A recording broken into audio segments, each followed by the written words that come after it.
Hello friends, मेरे story channel पे आप सभी का स्वागत है।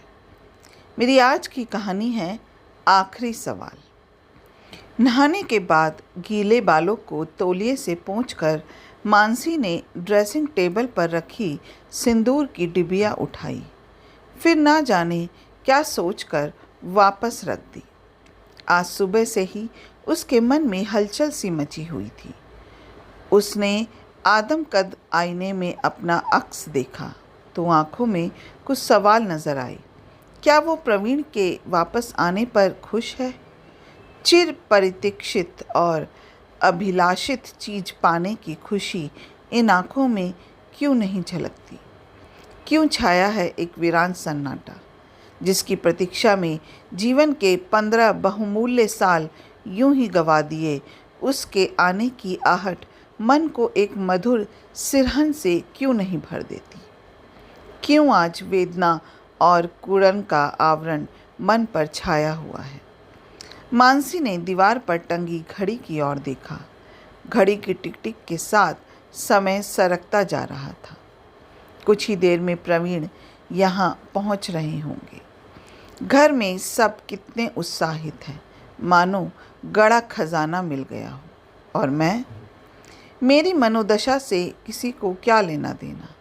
मानसी ने सोचा। मानसी के मन में चल रहे बवंडर से अनजान परिवार के लोग प्रवीण के स्वागत की तैयारी में व्यस्त है। ऊपर अपने कमरे में अकेली बैठी मानसी ने गौर से आईने में अपना चेहरा निहारा। बालों में सफ़ेदी कहीं कहीं से झांकने लगी थी।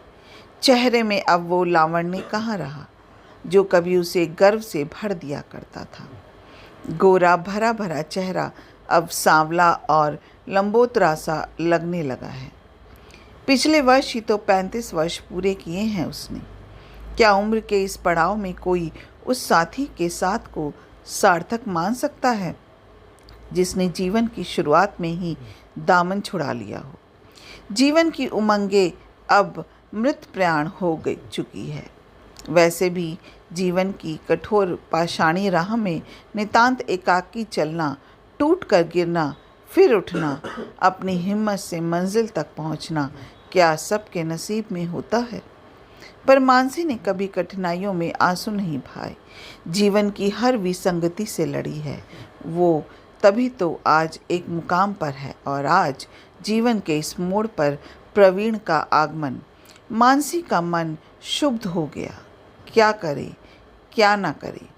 दुनिया, समाज, परिवार, अपनी अस्मिता, अपनी भावनाएं, किस किस से लड़े मानसी और कैसे? कहते हैं प्रवीण का आगमन जीवन के हर अंधेरे को मिटा देता है। सर्वत्र प्रकाश ही प्रकाश होता है। पर क्या मानसी के जीवन में प्रवीण का प्रथम आगमन एक नव जीवन की शुरुआत थी? मानसी ने फिर से घड़ी की ओर देखा। 4:30, यानी आधे घंटे में प्रवीण यहाँ होगा। हे ईश्वर, मुझे शक्ति दे, खुद से लड़ने की शक्ति, जमाने से लड़ने की शक्ति, सही निर्णय लेने की शक्ति, अपनी अस्मिता की रक्षा करने की शक्ति। उसने कांपते हाथों से एक बार फिर सिंदूर की डिबिया उठाई और फिर वापस रख दी। दोनों हथेलियों में चेहरा छिपाकर वो फूट फूट कर रो पड़ी। ना चाहते हुए भी मन विगत की और भागा चला जा रहा था। कितनी गहमा गहमी और खुशी का माहौल था मानसी के विवाह के दिन। 5 भाई बहनों में सबसे छोटी मानसी सबकी लाडली थी। इंटर पास करते ही पिता ने प्रवीण के साथ उसका विवाह तय कर दिया था। लड़का इंजीनियर है, लाखों में एक। मेरी मानसी के तो भाग खुल गए। पिता कहते नहीं थकते थे। पर विवाह की रात ही मानसी की पुष्पित आशाओं पर तुषारपात हो गया जब प्रवीण ने सपाट स्वर में उससे कहा, ये शादी मेरी मर्जी के खिलाफ हुई है। वैसे मैं जानता हूँ इसमें तुम्हारा कोई दोष नहीं, फिर भी ना चाहते हुए भी मुझे अपने माता पिता की इच्छा के आगे झुकना पड़ा। अगर माँ ने आत्महत्या की धमकी नहीं दी होती तो। अवाक मानसी के पैरों तले जैसे ज़मीन खिसक गई। प्रेम, मनुहार और समर्पण के स्वप्न में खोई मादक आंखों से आंसू बहने लगे। पल भर में सब कुछ बदल गया। उसने भीगी पलकें उठाकर देखा। प्रवीण सोफे पर अधलेटा लगातार सिगरेट फूके जा रहा था। मन की बेचैनी चेहरे पर स्पष्ट थी। मानसी ने धीरे से अपने आंसू पोंछ लिए। कोई बात नहीं, भले ही इनकी मर्जी से शादी नहीं हुई हो, मैं अपने प्रेम से इन्हें वश में कर लूँगी। सोचते सोचते कब उसकी आंख लग गई पता ही नहीं चला। सुबह आंखें खुली तो देखा प्रवीण कमरे में नहीं थे। संकोचवश वो किसी से कुछ भी पूछ भी नहीं पाई, पर उसे लगा जैसे घर में एक अजीब सा सन्नाटा छाया हुआ है। लगता ही नहीं जैसे कल ही नववधू इस घर में आई हो। घर के हर सदस्य के चेहरे पर एक अजीब सी चुप्पी थी।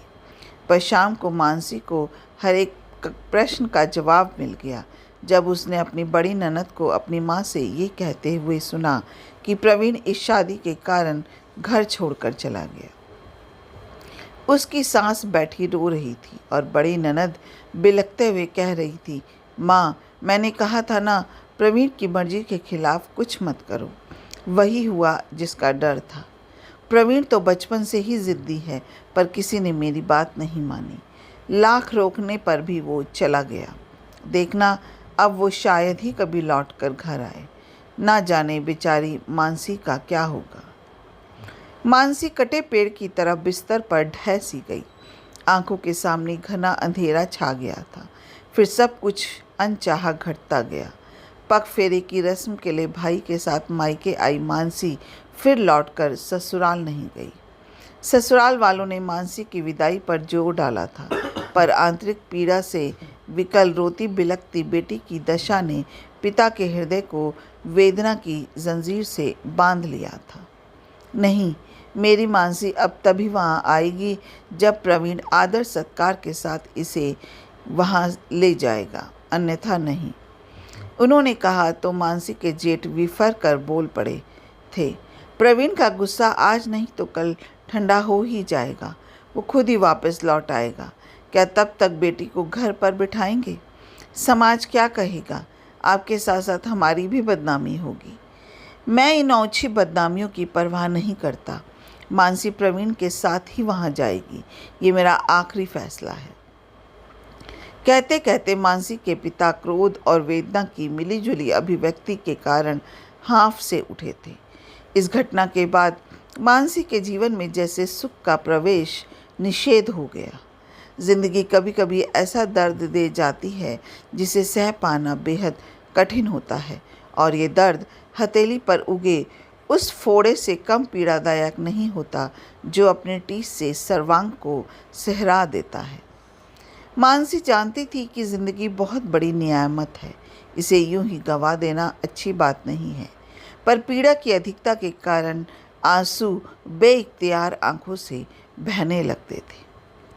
उसे धैर्य बंधाती माँ भी फूट फूट कर रो पड़ती थी। बेटी को बार बार पति के पुनरागमन का विश्वास दिलाती माँ भीतर ही भीतर किसी अनहोनी की आशंका से भी कांप उठती थी। अगर प्रवीण नहीं लौटा तो कैसे कटेगी मानसी की पहाड़ जैसे जीवन? ये प्रश्न माँ के हृदय को वेदना से मथ डालता था। दरवाजे पर होने वाली हर आहट पर, हर दस्तक में मानसी प्रवीण को तलाशती रहती। मन बार बार कहता वो ज़रूर आएंगे, पर नियति को कुछ और ही मंजूर था। एक दिन मानसी को प्रवीण का पत्र मिला। पत्र पढ़कर वो हतप्रभ रह गई। सारी आशाएं पल भर में मिट्टी के ढेर की तरह ढह गई। उसकी दशा ठीक उस परकटे परिंदे की तरह हो गई जो उड़ने की अदम्य लालसा लिए पेड़ की डाल पर बैठा ही था कि बहेलिये ने उसके पंख कतर डाले। प्रवीण ने बिना किसी संबोधन के लिखा था, मैं जानता हूँ तुम्हारे साथ अच्छा नहीं हुआ, पर मैं खुद को दोषी नहीं मानता। अपने भीतर समाहित मैं का भी कुछ मूल्य होता है या नहीं। मैं कहीं और शादी करना चाहता था, पर माँ के दबाव के कारण तुमसे शादी करनी पड़ी। क्या मुझे अपनी खुशियाँ पाने का हक नहीं? किसी भी दबाव से परे, किसी के हस्तक्षेप से अलग जीवन को अपने ढंग से जीना ही आनंद देता है, हो सके तो मुझे माफ़ कर देना। मैं शायद तुम्हारे लिए बना ही नहीं था। तुम्हें पत्र लिखने का उद्देश्य यही है कि तुम भी आज से स्वतंत्र हो। मैंने तुम्हें हर बंधन से मुक्त किया। मानसी गश खाकर गिर पड़ी। माँ ने उसके हाथ से चिट्ठी लेकर पढ़ी तो वो भी सन्न रह गई। इस अप्रत्याशित घटना से अवाक रह गए मानसी के पिता और बड़े भाई। क्रोध से भरे उसके ससुराल पहुँचे। चिट्ठी पढ़कर प्रवीण के घर में भी सब कुछ सांप सूंघ गया। दूसरे ही दिन मानसी और प्रवीण के पिता मुंबई के लिए निकल गए, जहाँ एक फर्म में प्रवीण कार्यरत था। पर निराशा ही हाथ लगी। एक सहकर्मी से पता चला कि प्रवीण ने ये नौकरी छोड़ दी थी और अपनी पत्नी के साथ कहीं और चला गया है। पत्नी के साथ ये दूसरा वज्रपात था, जिसे सुनकर मानसी के पिता संज्ञा शून्य से हो गए। किसी तरह घर तो लौट आए, पर सप्ताह भर के भीतर ही हृदयाघात से उनकी मृत्यु हो गई। बेटी की पीड़ा सहन करने में असमर्थ पिता ने दुनिया से ही विदा ले ली थी। मानसी पर तो जैसे दुखों का पहाड़ ही टूट पड़ा था। जिस पिता की प्रेरणा से उसमें जीने की उमंग पैदा हुई थी, वो उसे मझधार में छोड़ गए थे। मानसी टूट गई थी। दुख और अपमान की पीड़ा का दंश सर्पदंश से कम होता है क्या? अपनी सारी पीड़ा को आत्मसात कर मानसी माँ की सेवा में लग गई थी। समय अपनी गति से चलता गया। धीरे धीरे 15 साल गुजर गए। उच्च शिक्षा प्राप्त करने के बाद मानसी स्थानीय कॉलेज में प्रवक्ता बन गई थी। दोनों भाइयों ने शादी करके घर बसा लिया था। इन 15 वर्षों में बहुत कुछ बदल गया था। सबकी ज़िंदगी एक ढर्रे पर गतिमान थी, पर मानसी क्या क्या नहीं भोगा था उसने इन वर्षों में। तिल तिल कर जली थी वो। सब कुछ सहा था उसने। भाभियों के व्यंग ताने, भाइयों की अवहेलना, माँ की पीड़ा, नौकरानियों से भी बदतर स्थिति, समाज के लोगों की प्रश्नवाचक निगाहें जो उसके मन को तार तार कर देती थी। सब कुछ झेलती रही वो, उस दिन की प्रतीक्षा में जब उसे एक पहचान मिली। जिस दिन उसे कॉलेज में व्याख्याता का पद मिला, वो दिन उसके लिए अविस्मरणीय बन गया। उसने ज़िंदगी से जूझकर अपनी मंजिल पाई थी। जो लोग ताने देते नहीं थकते थे, उन्हें अब मानसी कर्मठ और जीवट लगने लगी थी। कभी कभी मानसी के अधरों पर एक विद्रूप सी मुस्कान आकर ठहर जाती। वो सोचती, समाज के लोगों के विचार कितने क्षणभंगुर होते हैं। समय, परिस्थिति और विचारधारा का अटूट संबंध है। शायद तभी समय और परिस्थिति विचारधारा को बदल कर रख देती है। माँ मानसी का नीरस और एकाकी जीवन देखकर मन ही मन जैसे अंगारों पर लौटती रहती। कल ही तो विहल होकर मानसी से कहा था माँ ने, मेरे बाद पहाड़ जैसा एकाकी जीवन कैसे जिएगी मेरी बेटी। सच कहती हूँ, कभी कभी तो जी करता है तेरा दूसरा ब्याह रचा दूँ, टकरा जाऊँ समाज की बनाई सारी रीतियों से। मानसी की आंखें पीड़ा की अधिकता से भर आई। उसने धीमे स्वर में कहा, पहले ये तो बताओ माँ, समाज मुझे क्या दर्जा देता है? भ्याता का, परित्यक्ता का या विधवा का? मेरी तो कोई पहचान ही नहीं। कभी कभी सोचती हूँ, माथे पर बिंदिया, मांग में सिंदूर क्यों लगाती रही हूँ वर्षों से? क्यों जीती रही हूँ दोहरी जिंदगी? विवाहिता के क्षण आवरण में लिपटे अपने कौमार्य को, अपने सपनों को क्यों छलती आई हूँ आज तक? कहते कहते वो बिलक बिलक कर रो पड़ी थी। परित्यक्ता शब्द जब किसी नारी के साथ जुड़ जाता है तो वो किसी नासूर से कम पीड़ा नहीं देता। लाख जतन कर लिए जाएं, पर समाज एक नश्तर की तरह इस घाव को कभी भरने नहीं देता। क्या क्या नहीं भोगा है मानसी ने। आज 15 वर्षों के बाद जिंदगी के इस मोड़ पर प्रवीण पुनः उसके जीवन में साधिकार प्रवेश चाहता है, और वो भी ऐसी स्थिति में जब वो एक दुर्घटना में अपनी पत्नी और बच्चे को खो चुका है। आज जो सामाजिक संवेदना प्रवीण के साथ है, वो वर्षों पहले मानसी के साथ नहीं थी। माँ ने कहा था, बेचारा। कल रात पहली बार मानसी ने घर वालों के सामने मुंह खोला, मैं प्रवीण के साथ नहीं जाऊंगी, अब बहुत देर हो चुकी है। सबकी आंखें हैरत से फटी रह गई। बड़े भैया ने क्रोध से कहा, कुछ भी हो, तुम्हें उसके साथ जाना ही होगा, आखिर वो तुम्हारा पति है।